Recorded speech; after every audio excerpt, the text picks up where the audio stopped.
Good morning friends, good morning. Ada Phungkha channel नोंथांमोनखौ गासिखौ बरायबावबाय मोनसे request गिबियावनो जायफ्रा गोदान फैदों चेनेलाव साबस्क्राइब खालामना हो 6000 फेमिलि जाबाय बे चेनेलावबो नोंथांमोना गोबां सापर्ट खालामनानै तो साबस्क्राइब खालामदो गाइस मान साबस्क्राइब खालामना हो मोजां भिडिअ नोंथांमोना मोनबाय थागोन दिनैनि भिडिअआ एसे जुखाम गायनायनि आपडेटबो खिलिनायखौबो खोन्थागोन ओमफ्राय मोस्ट इम्पोर्टेन्ट ट्रेन्डिं जागासिनो गामि ओनसोलाव ओरैबायदि गिनाय सोमजिगासिनो दङ आधार कार्ड लास्ट डेट जोब्बाय मा जाबावनांगौ 10,000 1,000 फाइनांसिगोन नामा आरो सोर आधार कार्डखौ आपडेट खालामनांगौ जोंनि हादराव भारत हादराव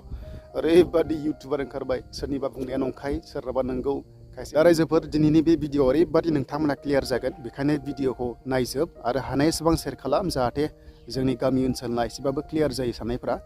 दाखालि बावै गोबांथार भाइरेल जादोंमोन दा बेखौ लानानै गोबांथार गामि ओनसोलाव रायज्लायदोंमोन आरो न' सोरबा कल खालामनानैबो आंनाव सोंहरदोंमोन जे आधार कार्डखौ आपडेट खालामजोबनांगौ नामा गोबां कनफिउज मानो होनोबा जोंनि भारत हादराव ओरैबायदि लाख इउटुबार ओंखारबाय बिनि मेक्सिमामा माने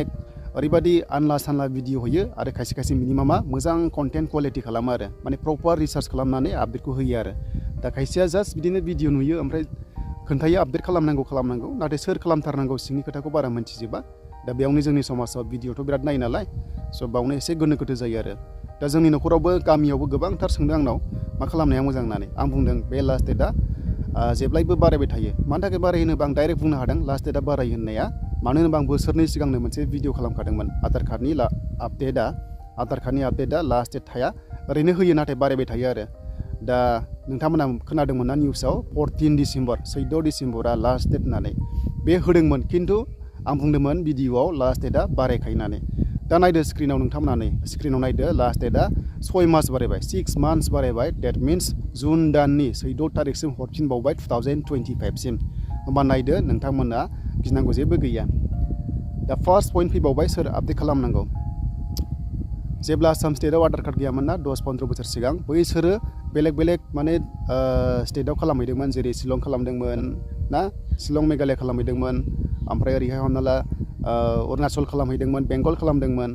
दा गोबांथार जिल्लायाव डिस्ट्रिक्टआव खालामहैदोंमोन बा स्टेटआव खालामहैदोंमन आरो आसामखौ गारनानै होमबा बैसोरो मा डकुमेन्ट्स होनानै खालामदोंमोन गावसोरसो मिन्थिसिगौ दा बेखायनो जायफ्रानोखि फुराना आधार कार्ड दङमोन ना नोंथांमोना खालाम जायनोखि 10-15 बोसोर जाबाय खालामना ला प्रपार डिटेल्सखौ नोंथांमोना होफिन आरो दा बेखौनो बिदों बेनो जाबाय डकुमेन्ट्स आपडेट आरो बाखि जेबो गिनांगौ गैया आरो सोरबा खालामफ्लांदोंबा नोंथांमोनाबो गिनांगौ गैया खायसे भिडिअ नायनानै खालामफ्लांबायना गोदानाबो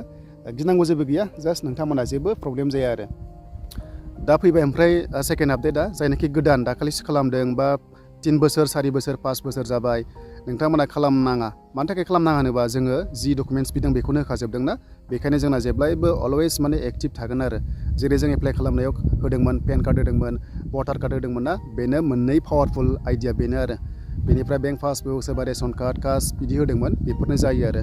दा बै समाव जायफ्रानोखि होनो हायाखैमोन बेफोरखौ नोंथांमोनासो खालामनांगौ आरो अके स' नोंथांमोना क्लियार जाबाय आरो लास्ट डेट बारायखाबायना नोंथांमोना बुजिबाय लास्ट डेटआ बारायबाय आरो आं होनखादोंमोन लास्ट डेटआ बारायबाय थायो होननानै दा फाइनालि लास्ट डेटआ 6 मान्थस बारायबाय आरो बे फ्रियावनो जाबाय थाखागोन बेखौनो फैसा होनांगौ गोनांथि गैया नोंथांमोना आरो मबाइलावनो खालामनानै लानो हायो गावनो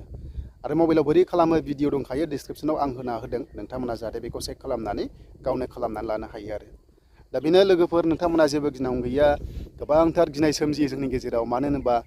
जोंनावहाय एवारनेस भिडिअआ गोबांथार माने खम नालाय दा बेखायनो जों एसे गोनो गोथो जायो आरो स' बुजिबायना रायजोफोर नोंथांमोना क्लियार जाबाय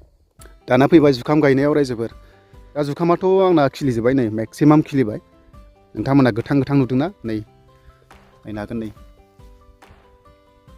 बे खिलिबाय नै मेसिनजों गायनाय बियो मेसिनजों गायदों मेसिना 6,000 लादों आंनिया मेसिना 6,000 लादों आंनिया खायसेना बारा लादोंनो कम्पानि लायै कम्पानि आरो ओमफ्राय दा बेराखौ कम्पालसरि होनांसिगोन दिनै सानडे दिनैनिफ्राय आं औवा दानसिगोन ओमफ्राय आंहा नेटआ दंखायो थांनाय बोसोरनि बेखौनो देग्लाय होफिनसै आरो दा ओरैबायदि भिडिअ नायनानै मानसिफ्रा इन्सपायार जाबाय ओमफ्राय जुखामखौ ओरैबायदि देग्लाय गायदों खाथि खाला ओनसोलाव बिराद गायबाय आरो मोजांबो जादों फैसा फैयोना 6 मान्थावनो फैसाया मेरला फैयो हमना ला बिगासे हायावनो 30नि खाथियाव मोनो नालाय 30,000नि खाथियाव मोनो होमबा 10 बिगा गायनो हाबानो 3 लाख नोंनाव आरामसे फैगासिनो दं आरो दा बेनो रायजोफोर बेनो जोंहानि ग्राउन्डआ